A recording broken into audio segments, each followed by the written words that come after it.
الشيطان الرجيم بسم الله الرحمن الرحيم قل إن تخفوا ما في صدوركم أو تبدوه يعلمه الله ويعلم ما في السماوات وما في الأرض والله على كل شيء قدير۔ کہہ دیجئے اگر تم چھپاؤ اس چیز کو جو تمہارے سینوں میں ہے، اور تبدوہ یا اسے ظاہر کرو، یعلمہ اللہ اللہ اسے جانتا ہے، وَيَعْلَمُ مَا فِي السَّمَاوَاتِ وَمَا فِي الْأَرْضِ اور اس چیز کو جانتا ہے جو آسمانوں میں ہے اور زمین میں ہے، وَاللَّهُ عَلَى كُلِّ شَيْءٍ قَدِيرٌ اور اللہ ہر چیز پر قادر ہے۔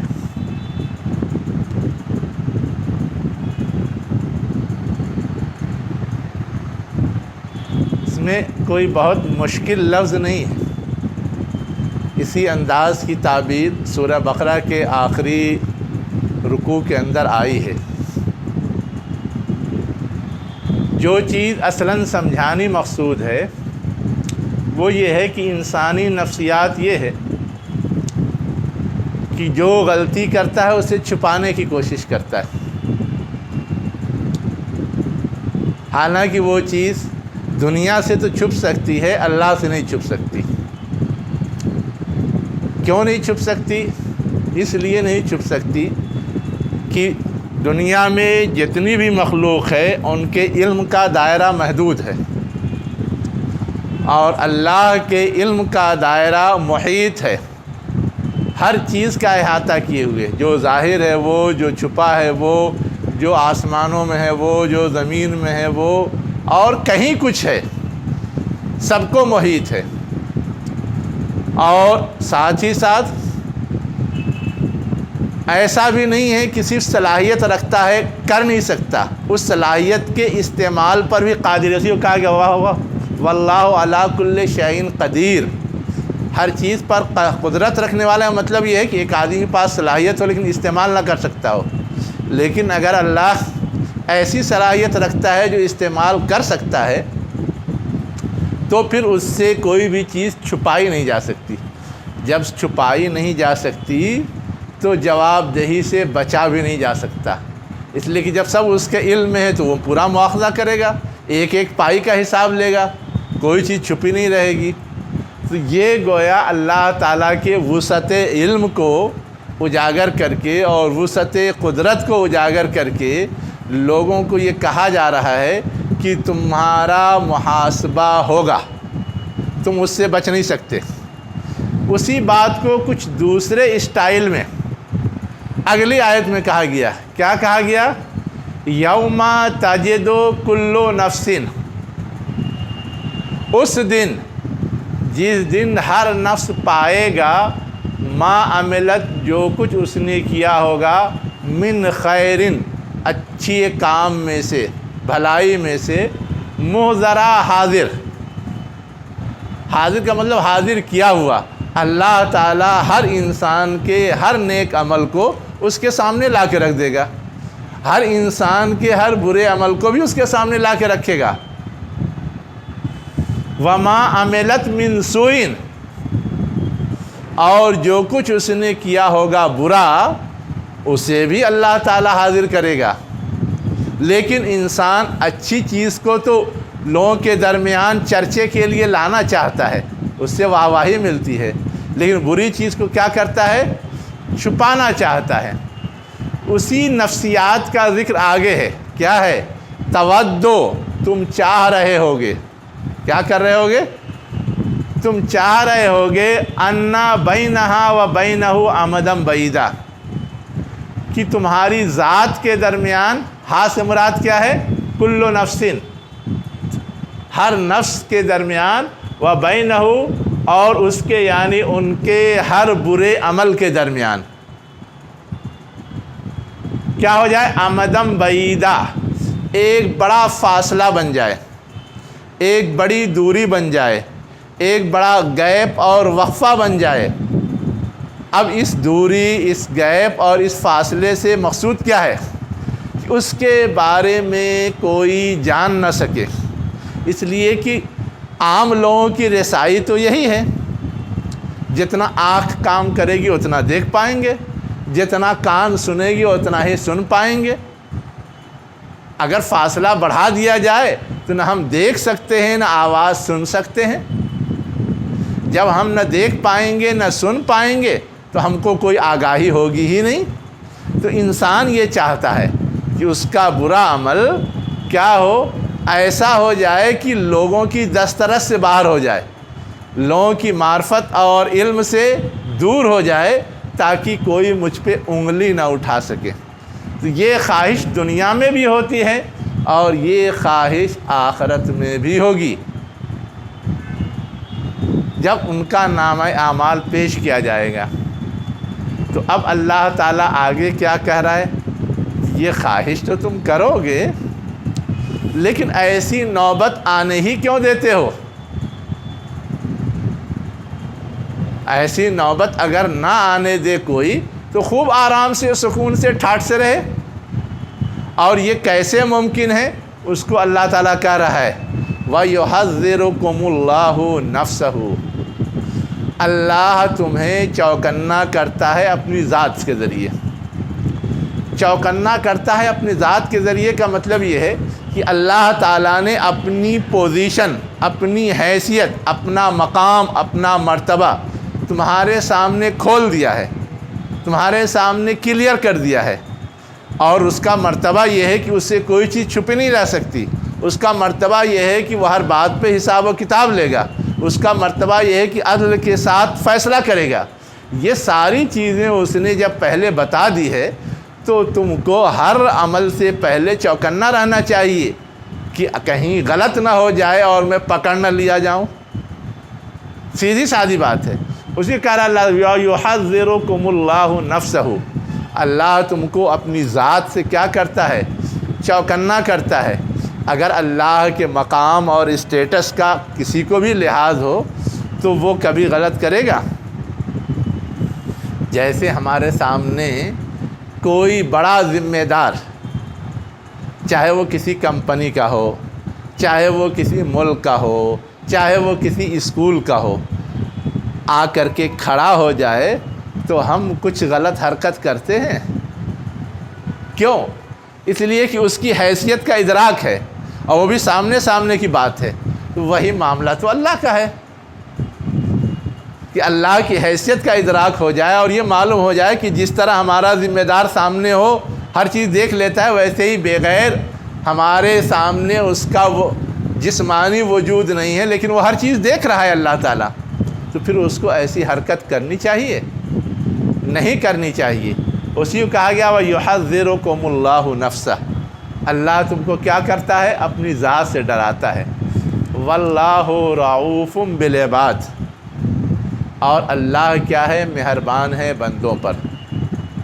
اللہ مہربان ہے بندوں پر کا مطلب کیا ہے؟ ڈرا بھی رہا ہے اور کہہ رہا ہے مہربان بھی ہے۔ مہربان ہے تو بھی ڈرانے کیا ضرورت ہے؟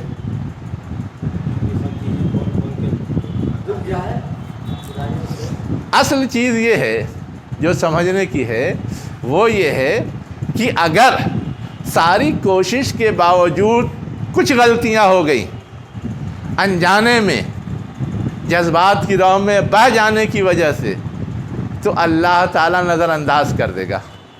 توبہ کا دروازہ کھلا ہوا ہے۔ لیکن اگر کوئی کبر، غرور، اکڑ فوں کی وجہ سے سرے سے اللہ کا انکار ہی کرتا ہے، اللہ کو کنسیڈر ہی نہیں کرتا، یا اللہ سے بے خوف بنتا ہے، ایسی صورت میں اللہ کی طرف سے معافی تلافی کا بھی امکان نہیں ہے۔ اس کو ڈکلیئر کرنے کے لیے اللہ نے کہا، ایسا بھی نہیں سمجھنا چاہیے کہ اللہ بڑا ظالم ہے، ہلکی پھلکی کوئی غلطی ہو جائے گی تو وہ بھی بخشے گا، نہیں بخشے گا، مہربان ہے، لیکن جان بوجھ کر کے ہوگی، شرارت میں ہوگی، بائی پلان ہوگی، بالقصد ارادے اور نیت کے ساتھ ہوگی، تو پھر بخشے نہیں جاؤ گے، وہاں مہربانی کام نہیں کرتی۔ بچے لاکھ غلطی کریں، لاکھ شرارت کریں، لیکن وہ غلطی اور شرارت معصومیت کی وجہ سے معاف ہے۔ ہم لوگ خود نظر انداز کر دیتے ہیں، وہ آ کے ہم ہی کو مارے گا تو بھی ہم چھوڑ دیتے ہیں، وہ کوئی برتن ہی پھوڑ ڈالے تو بھی ہم اس کو اس طرح سے نہیں توڑتے جیسے برتن اس نے توڑ دیا ہے۔ لیکن کوئی بڑا سوجھ بوجھ والا لڑکا، بیٹا، بیوی، نوکر اگر وہی حرکت کرے تو ہم نظر انداز کرتے ہیں؟ ہم تو یہ سمجھتے ہیں کہ اس نے لامحالہ شرارت کی ہے، سب جانتا ہے کہ کیا صحیح ہے کیا غلط ہے، اس کے باوجود کر رہا ہے، اس کا مطلب اس میں اس کی نیت، اس کی سوچ یا اس کی خواہش کچھ اور ہے، الگ ہے، گڑبڑ ہے، اس لیے اس کو لامحالہ سزا دی جانی چاہیے۔ وہی معاملہ اللہ تعالیٰ کا ہے، اسی کو واللہ رؤوف بالعباد کے ذریعے کلیئر کیا گیا ہے۔ اب ایک چیز ہے جو سمجھنے کی ہے ان دونوں آیتوں میں۔ کیا ہے ان دونوں آیتوں میں سمجھنے کی؟ کہ اللہ تعالیٰ صرف اپنی ذات سے ڈراتا ہے یا ڈرانے کے لیے کچھ اور بھی ہے؟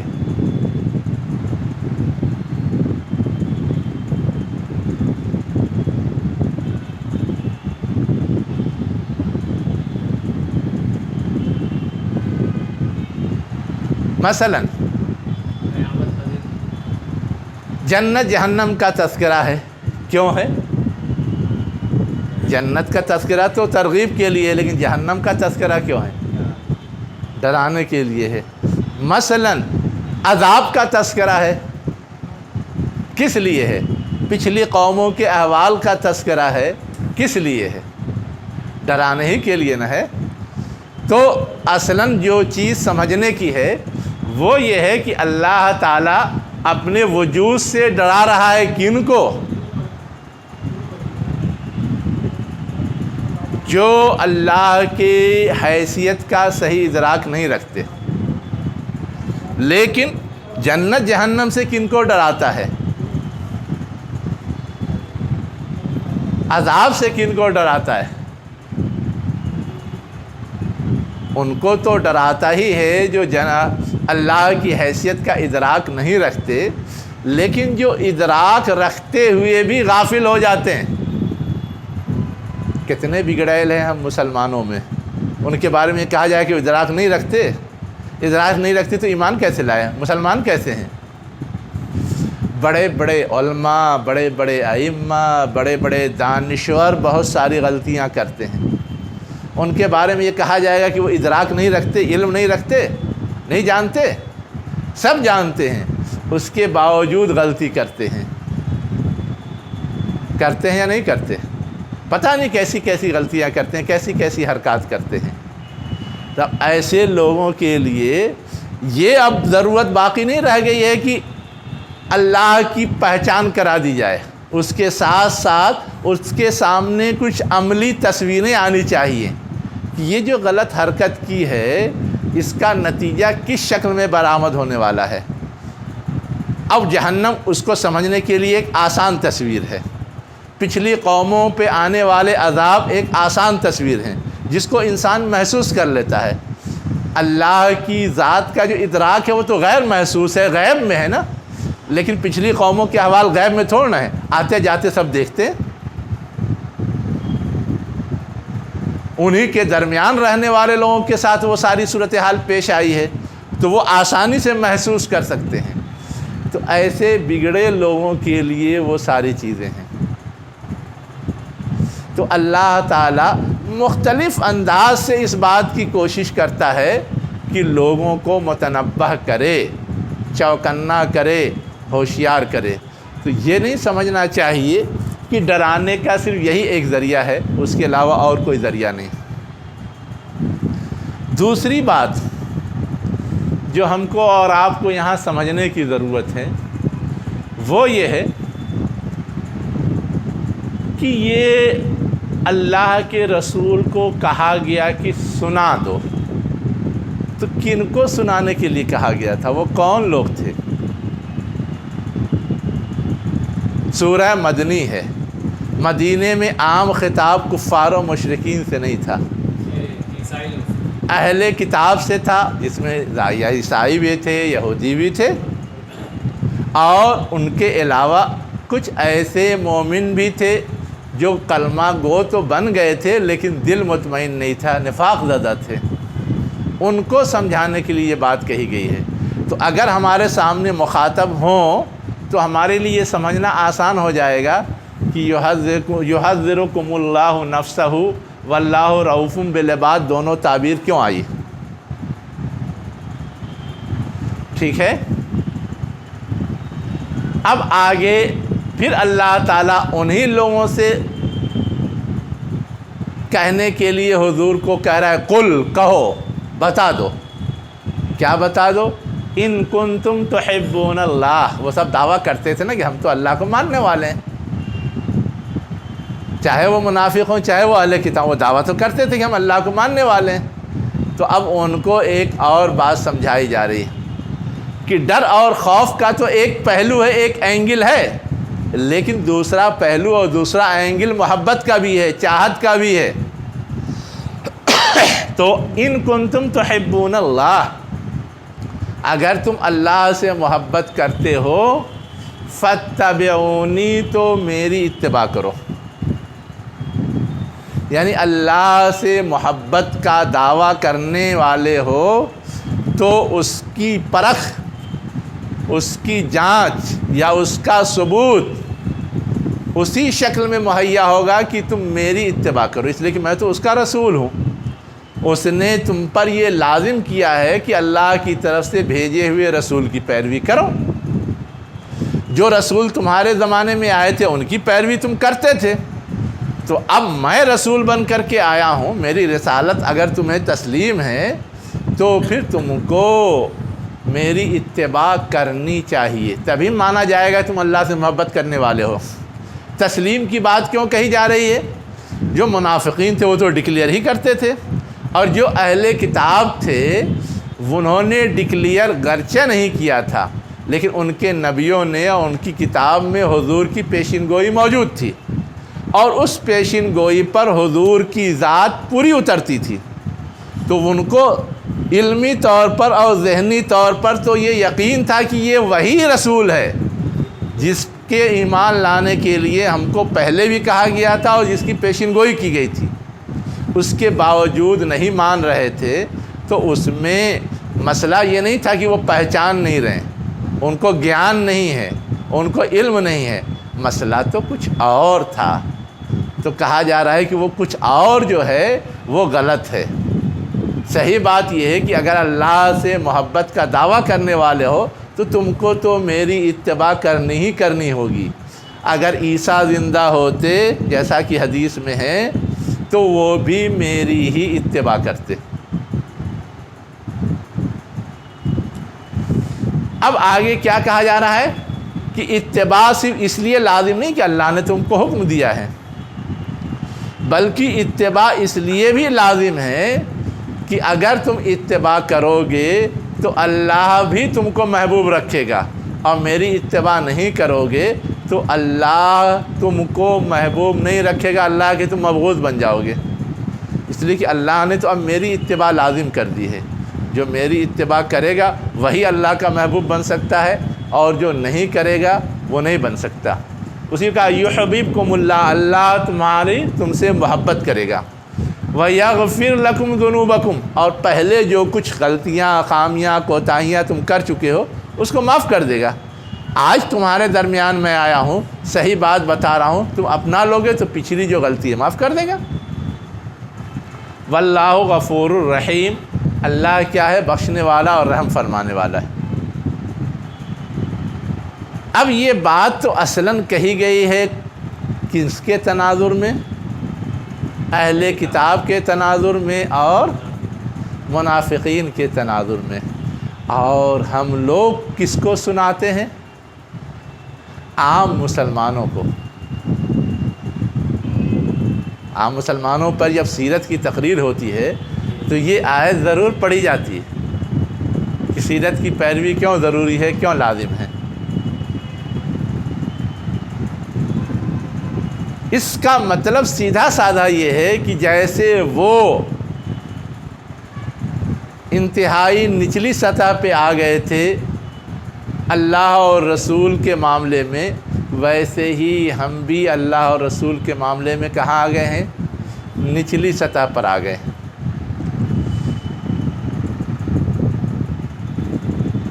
آگے مزید کچھ اور کہلوایا جا رہا ہے۔ کیا کہلوایا جا رہا ہے؟ قُلْ اطیعوا اللہ والرسول، اے رسول آپ کہہ دیجئے کہ اللہ کی بھی اطاعت کرو اور رسول کی بھی اطاعت کرو۔ فَإِن تَوَلَّوْا، پس اگر تم اعراض کرو گے، پیٹھ پھیرو گے، فَإِنَّ اللَّهَ لَا يُحِبُّ الْكَافِرِينَ، تو اللہ کافروں سے محبت نہیں کرتا۔ اب یہاں جو بات کہی اللہ تعالیٰ نے دوبارہ کہ اللہ اور رسول کی اطاعت کرو، اگر تم اعراض کرو گے تو اللہ کافروں سے محبت نہیں کرتا۔ یہاں دیکھیے، اگر اعراض کرو گے تو اعراض کرنے والوں سے محبت نہیں کرتا ہونا یہ چاہیے، لیکن اعراض کرنے والے کیا کہلائیں گے؟ کافر کہلائیں گے۔ یہ ڈکلیئر کر دیا گیا۔ یہ نہیں کہا جا رہا ہے کہ اگر تم اعراض کرو تو اللہ ایسے اعراض کرنے والے کو نہیں چاہتا۔ کہا جا رہا ہے کہ وہ کافر ہیں اگر اعراض کرتے ہیں تو، اور اللہ کافروں کو نہیں چاہتا۔ تو گویا رسول سے اعراض برتنا، اس کی اطاعت سے روگردانی کرنا، یہ کفر ہے۔ اللہ کی اطاعت سے روگردانی کرنا وہ بھی کفر ہے، اور اسی کے ساتھ جوڑ کے رسول آیا ہے، رسول کی اطاعت سے روگردانی کرنا وہ بھی کفر ہے۔ ایک بات سیدھے سیدھے یہ سمجھ میں آتی۔ ایک دوسرا سوال یہاں پہ ٹیپیکل ہے۔ کیا ہے ٹیپیکل سوال؟ اوپر کہا گیا کہ اتباع کرو، اور یہاں کہا گیا اطاعت کرو، تو یہ دو لفظ کیوں آیا؟ ایک لفظ آتا کافی تھا، مفہوم میں تو کوئی بہت فرق نہیں ہے۔ پیروی کرو یہاں بھی ہے، اطاعت کے معنی پیروی کرو یہاں ہم لوگ کرتے ہیں، تو دونوں سملر ہے، یکساں ہے، یا دونوں میں کوئی فرق ہے؟ کیا فرق ہے؟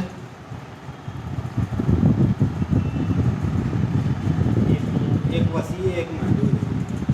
کیسے وسیع اور محدود ہے اس کو سمجھیں گے اور سمجھائیں گے لوگوں کو۔ اتباع کا مطلب صرف اتباع ہے، مطلب اطاعت مطلب محبت پلس اتباع۔ ہاں اچھا، کہنے کے لیے دو جملوں میں انہوں نے کہہ دیا، لیکن آپ لوگوں کی سمجھ میں آ گیا؟ اب سمجھانا پڑے گا آپ کو۔ محبت کے ساتھ ساتھ مطلب ہاں محبت کے ساتھ ساتھ اتباع، اس کو اگر سمجھانا ہو تو کیسے سمجھائیں گے؟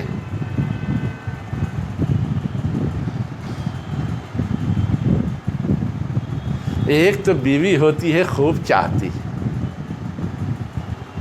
اور ہر خدمت کرتی ہے، ہر بات مانتی ہے، اور ایک بیوی ہوتی ہے کہ کسی بات پہ ناراض ہو گئی تو بھاگ تو نہیں جاتی، رہتی تو بیوی ہی ہے، بہت ساری باتوں کو وہ فالو ہی کرتی ہے، لیکن ہر بات فالو نہیں کرتی، کھچی کھچی رہتی ہے، کبھی کبھی تن جاتی ہے، لیکن یہ نہیں کہتی کہ میں آپ کی بیوی نہیں ہوں۔ اطاعت کا مطلب ہر چیز ماننا۔ ہاں تو دونوں میں کوئی فرق ہے؟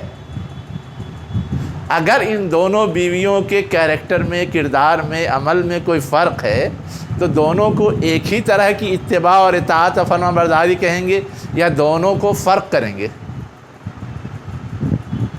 اگر وہاں دونوں میں فرق ہے، دونوں دو طرح کا کیریکٹر ہے، دو طرح کی چیز ہے، تو ویسے یہاں بھی دو طرح کا کیریکٹر ہے، دو طرح کی چیز ہے۔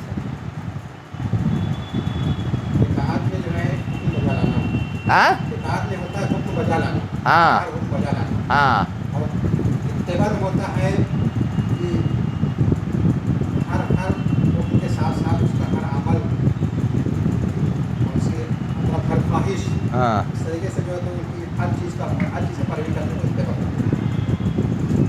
یعنی اتباع میں معاملہ آگے ہے۔ اصل میں ہے یہ کہ اتباع کا مطلب ہوتا ہے نقش قدم پہ چلنا، ہو بہو جیسا چاہا گیا ویسا، پیچھے پیچھے، یہی نہ ہے اتباع۔ اس میں کوئی چیز چھوٹتی نہیں ہے، اس میں کوئی چیز چھوٹتی نہیں ہے۔ اور اطاعت کا مطلب ہوتا ہے جھک جانا، مان لینا۔ تو اب جھک جانے مان لینے میں یہ بھی ہے کہ دل کی آمادگی سے مانا جائے یا قہرن جبرن مانا جائے۔ اب آج کل ہم لوگ ہندوستان میں ہیں،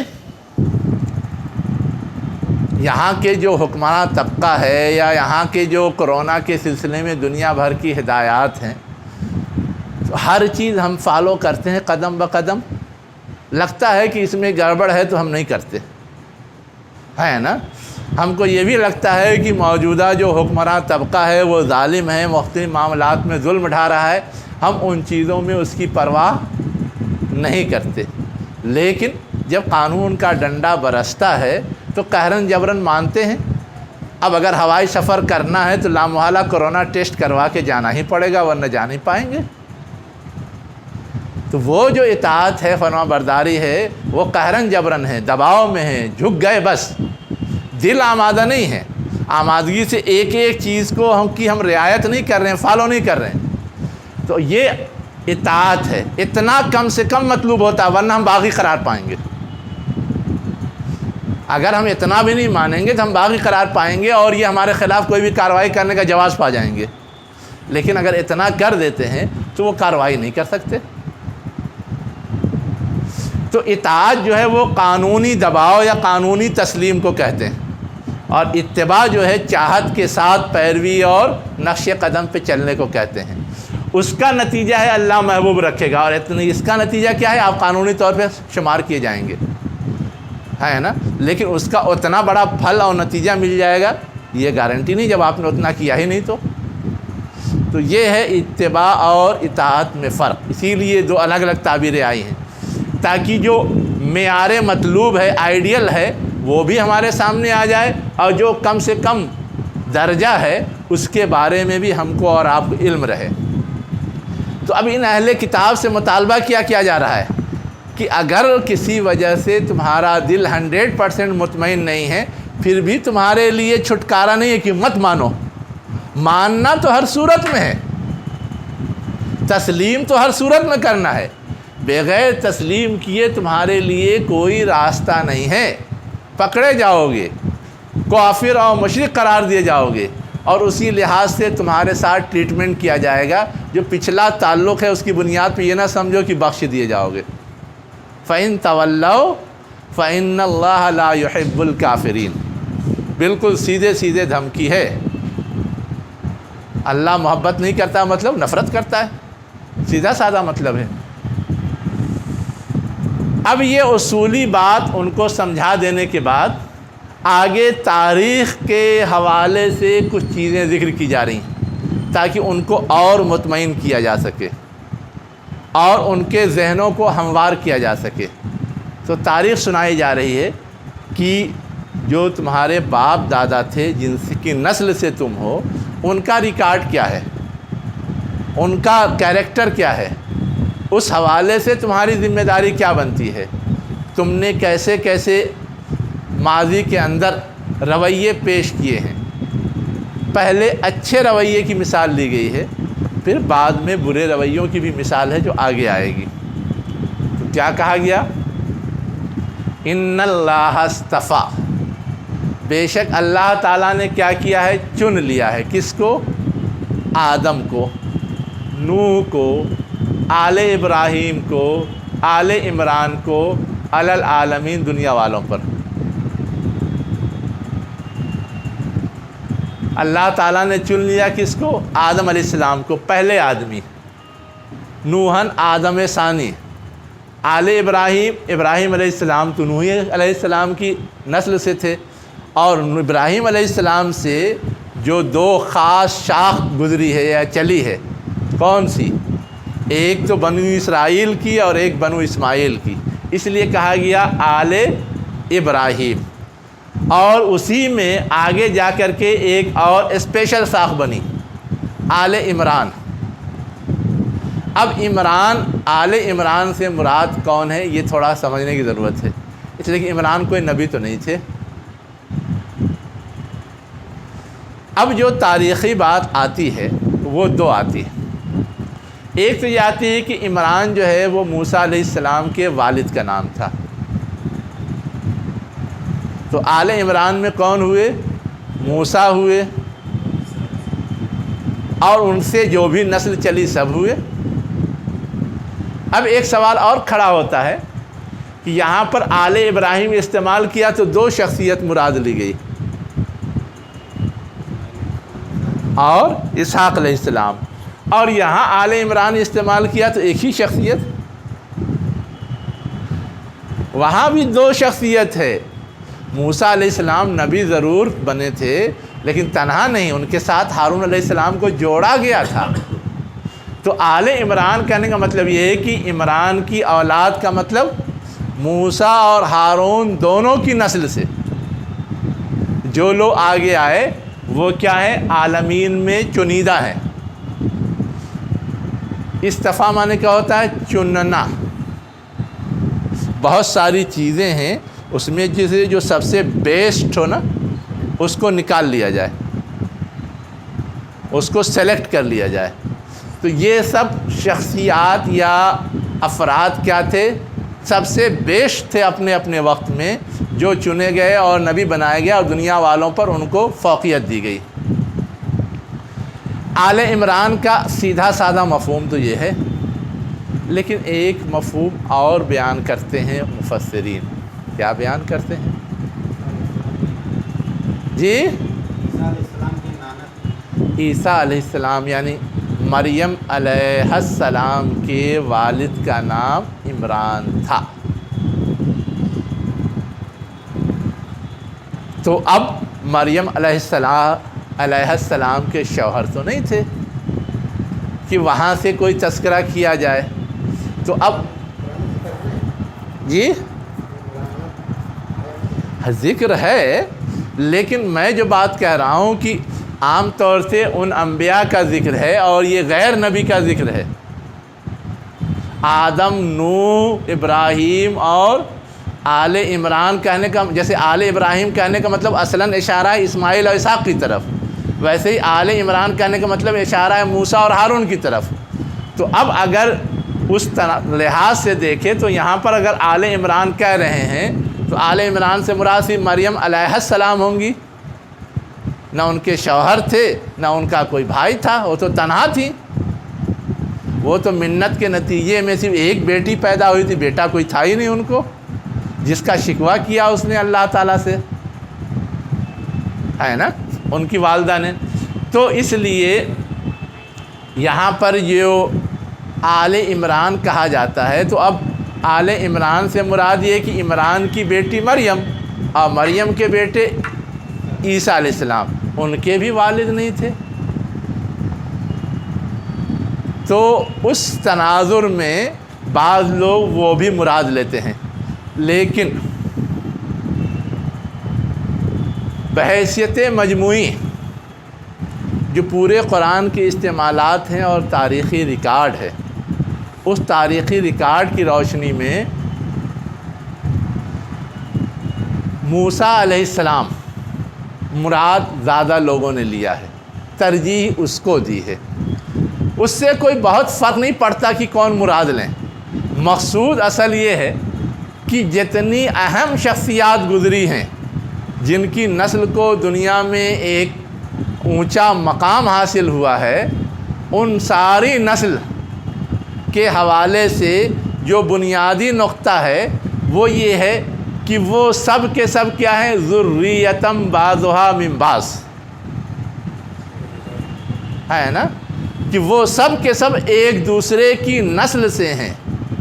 ذریہ نسل ہیں، ان میں کے بعض سے، کوئی باہر کا نہیں ہے، کوئی غیر نہیں ہے۔ تو ذریت کہتے ہیں نسل کو، خاص طور سے ذریت کا لفظ عربی زبان میں تو استعمال ہوتا ہے چھوٹی اولاد کے لیے، لیکن جب نسل کہہ دیا تو گویا جہاں سے نسل چلی وہ بڑا ہے، اس کے بعد جتنے سب اس کے لحاظ سے چھوٹے ہی ہیں۔ تو ذریت کا لفظ نسل کے لیے استعمال ہوتا ہے۔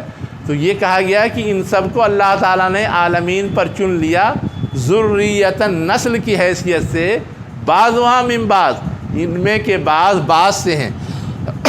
یعنی ان سب کا آپسی لنک ہے، آپسی جوڑ ہے، اور یہ سب گویا ایک ہی ہیں، ایک ہی ہار کی کڑی ہیں یا ایک ہی تار کی کڑی ہیں، جو چاہیں کہہ لیں۔ واللہ سمیع علیم، اللہ سننے اور جاننے والا ہے۔ یعنی جب یہ سب ایک ہی تار کی کڑی ہیں تو تم جو فرق کر رہے ہو کہ اب تک تو انبیاء آتے تھے کس میں سے؟ بنو اسرائیل میں سے، اور آج آ گئے ہیں بنو اسماعیل میں سے، تو ہم نہیں مانیں گے؟ تو نہیں ماننے کی تمہارے کوئی بنیاد نہیں ہے جس کو معقول کہا جا سکے، بلکہ وہ سب غلط خیال ہے، غلط تصور ہے کہ بنو اسماعیل میں سے آ گئے اس لیے ہم تسلیم نہیں کریں گے۔ یہ تو سب ایک دوسرے سے لنک جڑا ہوا ہے، تو اس میں سے آئے چاہے اس میں سے آئے چاہے اس میں سے آئیں، سب تو ایک ہی تار کی کڑی ہے نا۔ پھر اس طرح کے خیال کی وجہ سے اعراض کرنا، بھاگنا، نہ ماننا یہ غلط ہے، اور یہ سمجھ جانے کے بعد بھی اگر انکار کرو گے، دائیں بائیں بھاگو گے، تو جان لو کہ اللہ جانتا ہے کہ کیوں تم ایسا کر رہے ہو، اور اللہ ہر ایک کی طرف سے جس بات کا اظہار ہوتا ہے اسے بھی سنتا ہے، تو وہ اس کے لحاظ سے تمہارے بارے میں اپنا فیصلہ کرے گا۔ اب آگے ایک بات اور کہی جا رہی ہے، اذ قالت امرأۃ عمران، کیا کہی جا رہی ہے؟ کہ ماضی میں تمہارے ہی درمیان عمران کی بیوی تھی، کیا تھی؟ عمران کی بیوی تھی، اس نے کہا رب، اب یہاں کہنے کا معنی کہنا لیں گے، کہیں پہ اعلان کیا تھا کیا؟ اس نے دعا کی، درخواست کی، یہاں پہ معنی وہ ہوگا قالت کا، رب اے میرے رب، جب دعا ہے تو دعا ہی نا یا درخواست، اے میرے رب انی نذرت لک ما فی بطنی، میں نے منت مانی ہے آپ کے لیے اس کی جو میرے پیٹ میں ہے، بطن مانے پیٹ، یعنی جو بچہ میرے پیٹ میں پل بڑھ رہا ہے اس کے لیے میں نے نظر مانی ہے کہ وہ میں آپ کے لیے وقف کر دوں گا، یعنی اللہ کے لیے، اللہ کی دین کی خدمت کے لیے وقف کر دوں گا۔ محرر ہاں کر دوں گی، عورت کی جو بیوی نے دعا مانگی تھی، کر دوں گی، محررن اس حال میں کہ وہ آزاد کیا ہوا ہوگا۔ تحریر معنی کیا ہوتا ہے؟ آزاد کرنا، تحریر و رقبہ، گردن آزاد کرنا۔ ہم لوگ تحریر کے معنی اردو میں کیا سمجھتے ہیں؟ لکھنا، اور محرر کے معنی سب کیا سمجھتے ہیں؟ لکھنے والا، ہے نا؟ لیکن یہ لکھنا اور لکھنے والا بھی اسی اصل سے نکلا ہوا ہے۔ تحریر کے معنی جو ہے آزاد کرنا، تو جو کچھ بھی خیال، تصور، بات ذہن میں ہوتی ہے اسی کو نا کاغذ پہ ہم باہر لا کر لکھ دیتے ہیں، تو گویا دماغ سے اس کو آزاد کر کے یہاں تک پہنچا دیا، اسی لیے تحریر کے معنی ہوتا ہے آزاد کرنا، لکھنا، ورنہ اصل لکھنے کے لیے عربی کیا؟ کتبہ۔ لیکن کوئی خیال، کوئی تصور، کوئی خاص بات ہمارے دماغ میں ہے، اس کو ہم صفحہ کرتاس پہ لاتے ہیں، کاغذ پہ لکھ ڈالتے ہیں اور تحریر کہتے ہیں اس تناظر میں کہ اس کو ہم نے دماغ سے آزاد کر کے باہر تک پہنچا دیا، تو اسی اصل سے نکلا ہوا۔ لیکن یہاں پر کیا مفہوم ہے وہ سمجھنے کی ضرورت ہے کہ عمران کی بیوی نے جو نظر مانی تھی اور درخواست کی تھی، تو اس درخواست میں ایک جملہ تھا محررن، وہ آزاد کیا ہوگا۔ آزاد کیا ہوگا کا مطلب یہ ہے کہ سماج میں جب انسان رہتا ہے تو انسان کے مختلف لوگوں سے تعلقات ہوتے ہیں، اور ان تعلقات کے کچھ تقاضے ہوتے ہیں۔ اب ماں باپ بچوں کو پالتے ہیں تو یہ تو تقاضا ہوتا ہے نا کہ بڑے ہو کر کے بچے بھی ماں باپ کا خیال رکھیں گے۔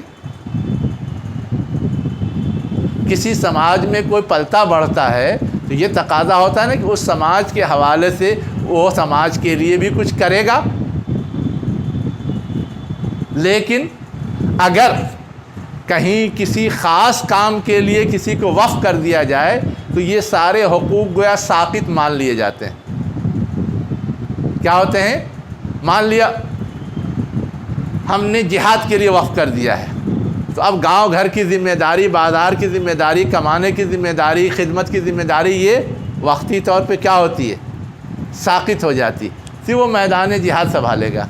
ویسے ہی اگر اللہ کے گھر کے لیے وقف کر دیا تو اب وہ اللہ کے گھر کے لیے وقف ہے، اس سے ہم یہ مطالبہ کرنے نہیں جائیں کہ کما کر کے لاؤ مجھ کو کھلاؤ، میرے پاس رہ کر کے میرا بدن دباؤ، کریں گے؟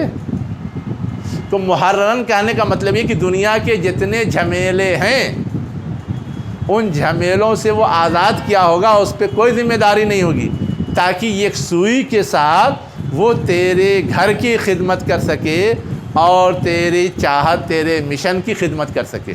محررن کا مطلب یہ۔ اب یہاں پر یہ درخواست تو کر لی، اور درخواست کے ساتھ جو اصلی جملہ ہوتا ہے فتقبل منی، تو میری طرف سے اس کو قبول کر لے، انک انت السمیع العلیم، بے شک تو سننے والا اور جاننے والا ہے۔ یہاں پہ دو مسئلہ ہے سمجھنے کا۔ ایک مسئلہ تو یہ ہے کہ نظر ماننا صحیح ہے کہ غلط ہے۔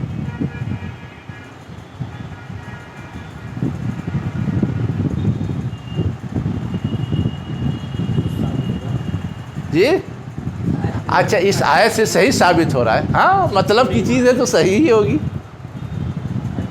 جی اللہ کی نظر مان سکتے، ہاں اللہ کی نظر مان سکتے، اللہ کے ہاں اللہ کے لیے اللہ کے لیے نظر مان سکتے ہیں۔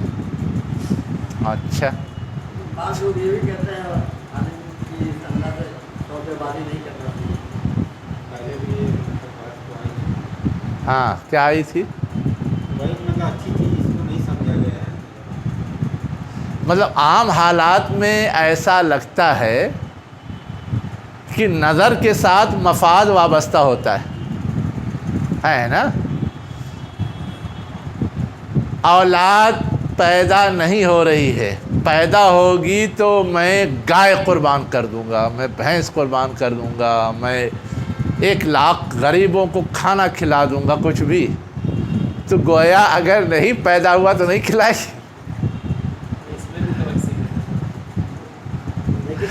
ایک منٹ، تو یہ جو پہلو ہے، اس پہلو کی وجہ سے وہ کچھ بہت اچھی شکل نہیں لگتی، لیکن اس کے باوجود شریعت نے اس کو روا صرف اس لیے رکھا ہے کہ اس کے ذریعے جو ہونا ہے ہوگا تو وہی، لیکن کچھ ضرورت مندوں کا، غربا کا فائدہ ہو جائے گا، اور ان بخیلوں کا تھوڑا بہت علاج ہو جائے گا۔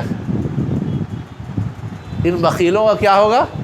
تھوڑا بہت علاج ہو جائے گا، یا اس کے ذریعے کچھ ان کی اصلاح ہو جائے گی کہ وہ اس انداز سے بھی سوچیں کہ کچھ کیا جاتا ہے تبھی کچھ ملتا ہے۔ ٹھیک ہے؟ تو ایک تو یہ پہلو تھا سمجھنے کا۔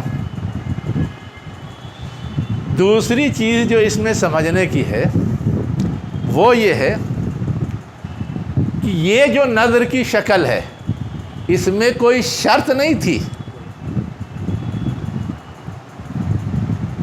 عام طور سے جو نظر کی شکل ہوتی ہے اس میں معاملہ مشروط ہوتا ہے، لیکن یہاں تو مشروط نہیں ہے۔ یہاں تو اصلاً لفظ نظر ضرور آیا ہے، لیکن اصلاً وہ وقف والی شکل ہے کہ ہم اللہ کے لیے کچھ دے دیں۔ وقف میں یہ شرط نہیں ہوتی کہ مجھ کو اس کا کوئی فائدہ ملے گا، بس اللہ کی اجر۔ ہم 4 بیگھہ مسجد کے لیے دے رہے ہیں، 3 بیگھہ مدرسے کے لیے دے رہے ہیں، 2 بیگھہ قبرستان کے لیے دے رہے ہیں، یتیم خانہ کے لیے دے رہے ہیں، یا 10 لاکھ دے رہے ہیں غربا کے لیے اور ہسپتال کے لیے۔ وہاں پر یہ نہیں ہوتا کہ اس سے مجھ کو کوئی بدل ملے گا، وہ صرف اللہ کے ہاں جو اجر اور ثواب ملے گا وہ ہوگا۔ تو یہ جو شکل ہوتی ہے یہ اصلاً ہمارے یہاں وقف کے لیے معروف ہے، اور یہاں جو شکل ہے وہ بھی اسی سے ملتی جلتی ہے۔ لفظ چاہے نظر آیا ہے، لیکن یہاں معاملہ مشروط نہیں ہے، اس لیے اس کے صحیح ہونے میں کوئی دو رائے ہے ہی نہیں، ہے نا، تو اس پر یہ سوال اٹھتا ہی نہیں ہے۔ لیکن لفظ نظر آیا ہے اس لیے لوگ گھبرا کے سمجھتے ہیں ارے ویسا معاملہ، لیکن یہ مشروط جیسا نہیں ہے، اس لیے اس کے بارے میں یہ کنفیوژن نہیں رہنا چاہیے کہ یہ غلط ہے۔ ایسی کوئی بھی نظر یا ایسا کوئی بھی وقف اچھی بات ہے، ہمیشہ اس کی حوصلہ افزائی ہوئی، اللہ کے رسول نے بھی کیا ہے، شریعت میں پوری گنجائش موجود ہے کہ اللہ سے اجر و ثواب کی امید میں اس طرح کی وصیتیں 1/3 میں کی جا سکتی ہیں۔ ٹھیک ہے، اب آگے کیا کہا جا رہا ہے؟ فلما وضعتھا، پس جب اس نے اسے جن دیا۔ وضعن مانے تو آتا رکھنا، کیا آتا ہے وضعن مانے؟ رکھنا، لیکن یہاں پر حمل کے حوالے سے ہے تو مراد کیا ہوتا ہے؟ جننا، وضع حمل کیا ہے؟ پس جب اس نے یعنی عمران کی بیوی نے جنا ہاں اس کو مطلب بچی کو، قالت، تو اس وقت پھر اللہ سے عرض کیا، کیا عرض کیا؟ رب انی وضعتھا انثی، اے میرے رب میں نے تو اس حمل کو جنا ہے مؤنث کی شکل میں، واللہ عالم بما وضعت، حالانکہ اللہ جانتا ہے کہ کیا جنا ہے، کہنے کی ضرورت نہیں ہے کہ کیا جنا ہے۔ اور کیا کہا؟ وَلَيْسَ الذَّكَرُ كَالْأُنثىٰ، اور ذکر جو ہے مرد عورت کی طرح نہیں ہے۔ مرد عورت کی طرح نہیں ہے کا مطلب یہ ہے کہ جنا عورت ہے اور عورت اور مرد دونوں برابر نہیں ہیں، اس لیے کہ عورت کے ساتھ کچھ فطری کمزوریاں لگی ہوئی ہیں، اس کی شخصیت اور اس کے کردار کے لحاظ سے وہ کمزوریاں رکھی گئی جو بچوں کی پرورش اور تعلیم و تربیت کے حوالے سے ہے۔ لیکن ذکر کے اندر جو خوبیاں رکھی گئی ہیں وہ اس کی شخصیت کے لحاظ سے، اس کے کام کے لحاظ سے ہے کہ اس کو میدان کاردار سنبھالنا ہے۔ اب جہاں وقف کرنا تھا وہاں کے لحاظ سے زیادہ موضوع ذکر تھا، اسی لیے انہوں نے درخواست کی تھی کہ ذکر ہوتا، امید لگائی تھی کہ ذکر ہوتا تو ہم وقف کر دیں گے۔ اب یہ مؤنث ذات یا عورت ذات اللہ کے گھر کی کیا خدمت کرے گی؟ پریشانی کا اظہار کیا تو اللہ تعالیٰ نے کیا کہا کہ اس سے کوئی فرق نہیں پڑتا، تمہارا وقف، تمہارا نذر قبول ہے۔ وَإِنِّي سَمَّيْتُهَا مریم، اور میں نے اس کا نام کیا رکھا ہے؟ مریم رکھا ہے۔ اب مریم تو نام ہے لیکن مریم کے معنی کیا آتے ہیں؟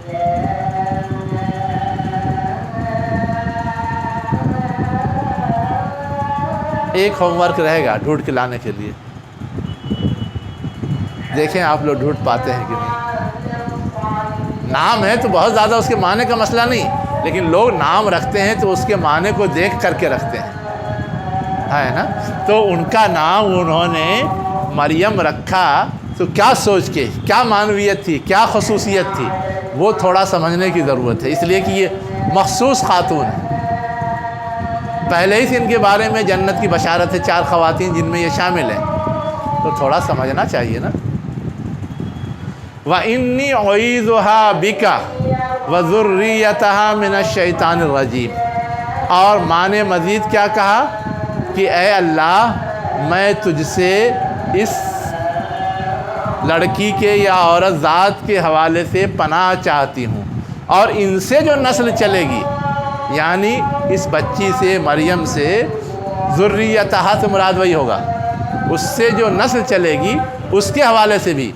اب یہ کتنا کر پائے گی؟ نہیں کر پائے گی، لیکن کیونکہ اس کے آگے نسل چلے گی اور میں نے ایک اچھی نیت سے کیا ہے تو جب تک نیک سلسلہ رہے گا اجر کی توقع ہے۔ ان سب کے بارے سے میں کیا ہوں؟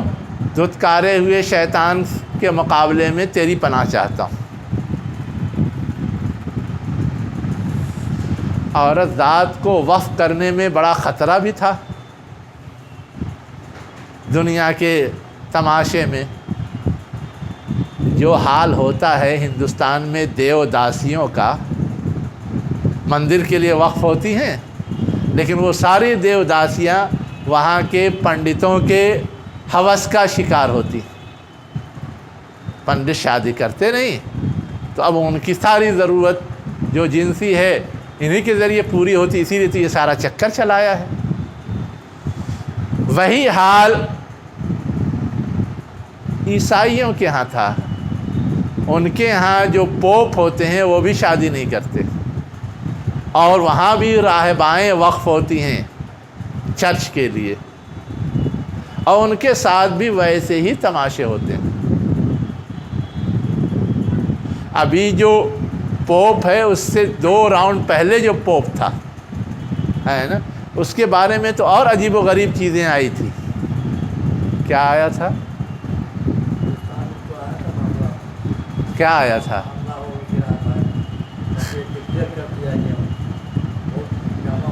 اصل میں پوپ کے لیے یہ ہے کہ وہ مرد ہو، لیکن وہ عورت ہونے کے باوجود پوپ بن گئی تھی، اور اس کے ساتھ ساتھ وہ حاملہ بھی ہو گئی تھی۔ ایسے ایسے بلنڈر ہو جاتے ہیں، ایسے ایسے بلنڈر ہو جاتے ہیں۔ تو میں صرف یہ بتا رہا تھا کہ جب فطری نظام سے روگردانی کی جاتی ہے، جو اللہ تعالیٰ نے انسانی ضروریات کی تکمیل کے لیے راہیں کھول رکھی ہیں، اس سے لوگ گریز کرتے ہیں، تو ایسے گھناؤنی صورتحال پیش آتی ہے کہ کہا نہیں جا سکتا۔ اس تناظر میں اور زیادہ چوکنا رہنے کی ضرورت تھی، ہوشیار رہنے کی ضرورت تھی، اور سوچنے سمجھنے والے لوگ سمجھتے ہیں، اسی لیے ماں نے یہ دعا کی تھی، اسی لیے ماں نے یہ دعا کی تھی کہ ٹھیک ہے تیرا فیصلہ ہے، میں لڑکی ہونے کے باوجود وقف کر دے رہی ہوں، لیکن مجھے جو اندیشہ ہے اس سے تو اسے محفوظ رکھنا۔ اللہ تعالیٰ نے کیا کیا؟ فتقبلها، اس کو قبول کر لیا مریم کو، ربها بقبول حسن، بہترین قبولیت دے دی، وانبتها نباتا حسنا، اور اسے بہترین طور پہ پروان چڑھایا۔ اب انبتا معنی کیا ہوتا ہے؟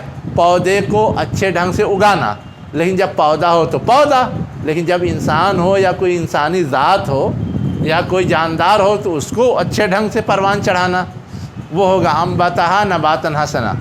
وکفلها زکریا، اور زکریا نے اس کی کیا کی؟ کفالت کی، یا اللہ نے اس کو زکریا کے کفالت میں دے دیا۔ دونوں ترجمہ ہوتا ہے۔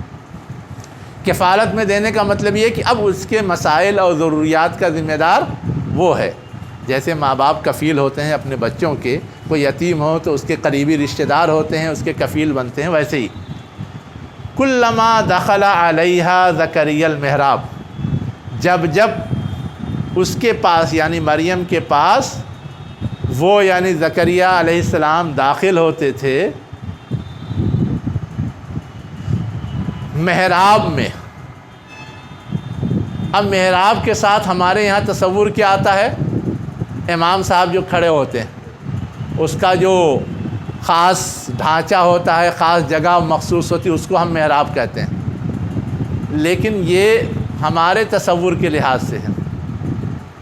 اصلاً محراب کا اطلاق جو ہوتا ہے عربی زبان میں یا اور زبانوں میں، وہ یہ تھا کہ عبادت خانوں سے متصل عبادت گاہ کے خدمت گار، چاہے امام ہو، مؤذن ہو، مجاور ہوں، صفائی کرنے والے ہوں، ان کے رہائش کا یا جو وہاں کسی ضرورت سے آئیں ان کے ٹھہرنے کا جہاں انتظام ہوتا تھا، اس کو محراب کہتے تھے۔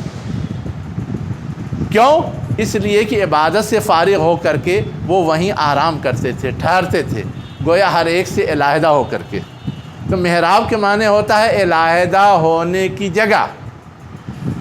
تمام مصلیان میں امام علیحدہ ہو کر کے تنہا نماز پڑھاتا ہے، اسی لیے اس جگہ کو محراب کہتے ہیں، ٹھیک ہے۔ اور ویسے ہی جو لوگ کام کرتے ہیں سب اپنے اپنے ٹھکانے پہ چلے جاتے ہیں ضرورت سے فارغ ہوتے، اس لیے اس کو محراب کہا جاتا ہے۔ تو جب وہ اس مقام پہ جہاں وہ مریم ٹھہری ہوئی تھی جاتے تھے تو وجد عندہا رزقا، تو وہاں پہ انہوں نے کیا پایا؟ مریم کے پاس رزق پایا، روزی پائی۔ قالا، پوچھا، یا مریم، اے مریم، انا لک ھذا، یہ تمہارے پاس کہاں سے آیا ہے؟ قالت، تو انہوں نے جواب دیا، ہوا من عند اللہ، وہ اللہ کے پاس سے آیا ہے۔ ان اللہ یرزق من یشاء بغیر حساب، اللہ تعالیٰ روزی دیتا ہے جسے چاہتا ہے بے حساب۔ اب یہ جو مریم علیہ السلام کا قصہ سنایا گیا کہ وہ وقف تھی تو اللہ نے ان کی روزی کا غیب سے انتظام کیا تھا، جیسا کہ زکریہ علیہ السلام نے پایا اور تعجب سے پوچھا، انہوں نے جواب دیا کہ اللہ کے پاس سے آیا ہے اور اللہ جس کو چاہتا ہے، جس حساب سے چاہتا ہے، بے گمان روزی دیتا ہے۔ اس پہلو کو خاص طور سے جو اجاگر کیا گیا، کیوں؟